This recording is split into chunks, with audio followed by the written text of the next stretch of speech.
জয় গুরু। পরম দয়াল আমার তোমার চরণে জানাই ভূমিষ্ঠ প্রণাম, আর আপনাদের প্রতি প্রত্যেককে জানাই রানন্দিত জয় গুরু। আজকে আলোচনা করব রান্না নিয়ে।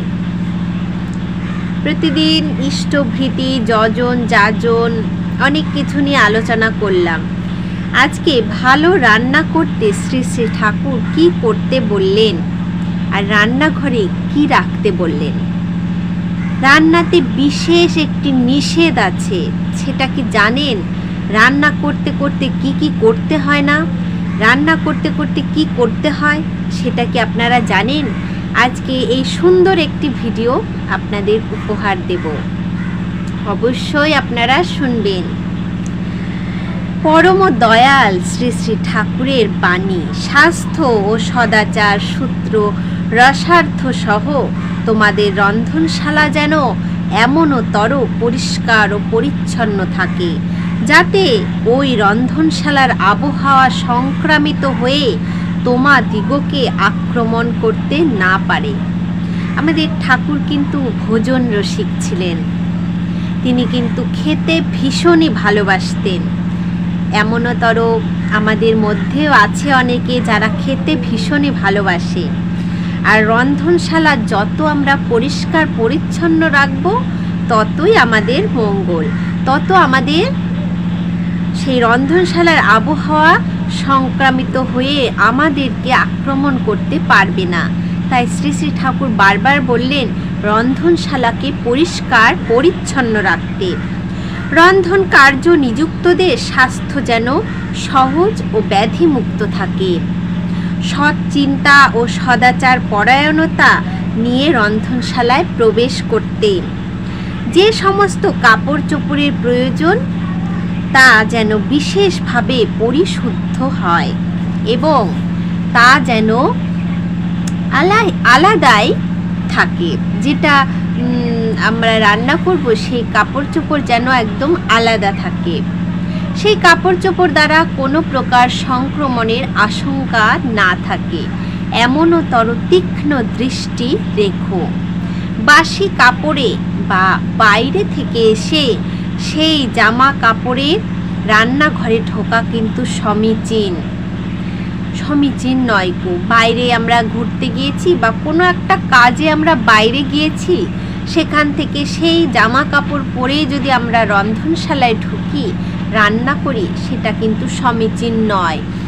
কারণ বাইরে গেলে আমাদের অনেক রোগ জীবাণু আমাদের সঙ্গে চলে আসে। সেই জামা কাপড় পরে একদমই রান্না করা উচিত নয়। রসার্থ, অন্নে জানিস মনে বয়, অন্ন মাফিক প্রবৃত্তি হয়, এটি নির্ধারিত। তাই তো পরম দয়াল শ্রী শ্রী ঠাকুর বারংবার আমাদের নিষেধ করেছেন এখানে সেখানে খাওয়া বারণ। খাওয়াটাও কিন্তু একটা কি বলবো, খাওয়াটাও যে আমরা এখানে সেখানে বসে খেয়ে নিলাম সেটা কিন্তু নয়। খাওয়ারও কিন্তু নির্দিষ্ট একটা জায়গা আছে। সদাচার লঙ্ঘন হয় এমন জায়গায় কিন্তু খেতে নেই। তাই সদাচারটা সব সময় কিন্তু আমাদের ঠিক রাখতে হয়। সুতরাং সেই অন্ন সেখানে থেকে তৈরি হয়ে আসে, সেটি হলো রান্নাঘর। যে অন্ন আমরা রান্নাঘরে তৈরি করি তার যথাযথ ব্যবস্থাপনা তাই নিতান্ত গুরুত্বপূর্ণ একটি বিষয়।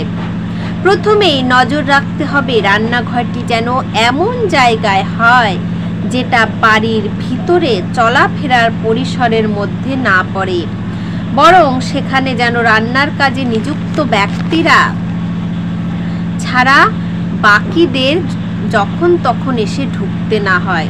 তাহলে এটাও আমরা জেনে নিলাম যে রান্নাঘরটা আমাদের কেমন জায়গায় রাখতে হবে, যেখানে লোকজন চলাফেরা না করে, যেন আসতে যেতেই কেউ দেখে না ফেলে আমি কি রান্না করছি। কেউ বাইরে থেকে এলো, হঠাৎ করে ঘরে ঢুকেই দেখলো আমি কি রান্না করছি, এমনটা যেন না হয়। তাহলে রান্নাঘরটাও আমাদের নির্দিষ্ট জায়গায় রাখা উচিত। রান্নাঘরে বাসনপত্র থেকে শুরু করে কৌটো পুটুনি ইত্যাদি প্রচুর ছোট ছোট আলগা জিনিস থাকে। সব কিছুকে সর্বক্ষণ ধোয়া মোছা করা সম্ভবপর নয়, তাই রান্নাঘর যেন আলাদা থাকে, যাতে স্থানটির পরিষ্কার পরিচ্ছন্নতা বজায় রাখা সহজ হয়। রান্না যারা করবে তাদের উচিত রান্না শুরুর আগে সব দিক দিয়ে নিজেকে প্রস্তুত করা। তাহলে যারা রান্না করবে, যেমন আমরা রান্না করি, আমাদের আগে সে প্রস্তুতিটা নিতে হবে। রাঁধুনির শরীর যদি সুস্থ ও সহজ না থাকে, মনের অবস্থা যদি নির্মল না থাকে, চরিত্রে যদি সদাচার না থাকে, তাহলে রান্নার সময় তার সেই ভাব অন্যকে দূষিত করে তুলবে। তার হাতে রান্না কিন্তু খেতে নেই, তাই তার হাতে রান্না খেতে নেই। এমন হয় যে রান্না করছে, এমন সংসারেও আছে, রান্না করতে করতে ঝগড়া করছে, চেঁচামেচি ঝগড়া, এদিকে রান্না হচ্ছে, এদিকে ঝগড়া হচ্ছে। তেমনটা কিন্তু একদমই উচিত নয়। মা রান্না করছেন, মা রান্না করতে করতে চিৎকার করছেন, অনেকে চেঁচামেচি করে, কেঁদে ফেলে, অনেকে কান্নাও করে, কান্না করতে করতেও রান্না করে। মন যদি দূষিত হয় তাহলে কিন্তু আমাদের রান্নাটাও দূষিত হয়ে যাবে। তাই মনকে সবসময় সুস্থ রাখতে হয়, মনকে হাসি খুশি রাখতে হয়, তবে তো আমাদের রান্নাটা ভালো হবে। রান্নাঘরের জন্য এক প্রস্থ সাফ সুতরো তাজা কাপড় আলাদা করলে খুবই ভালো হয়। অন্তত পক্ষে যেন রাতে পরে শোয়া বাসি কাপড় কিংবা বাড়ির বাইরের পরিধেয় কাপড়গুলি না বদলে রান্নাঘরে ঢোকা না হয়। কাপড়ের তন্তু খুব সহজেই পরিবেশের জীবাণুদের বহন করে চলে, তাই বাইরের কাপড় তো একদমই নয়।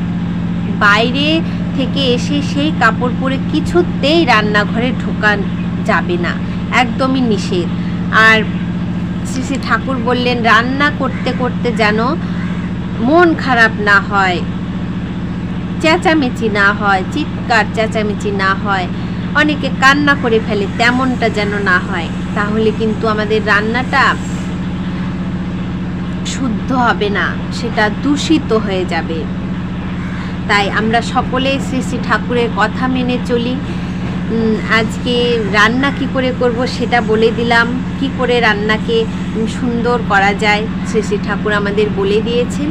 তো আপনারা তেমনভাবেই করবেন। তো আজকের আলোচনা প্রসঙ্গ এই পর্যন্তই। আপনারা ভালো থাকুন। জয় গুরু।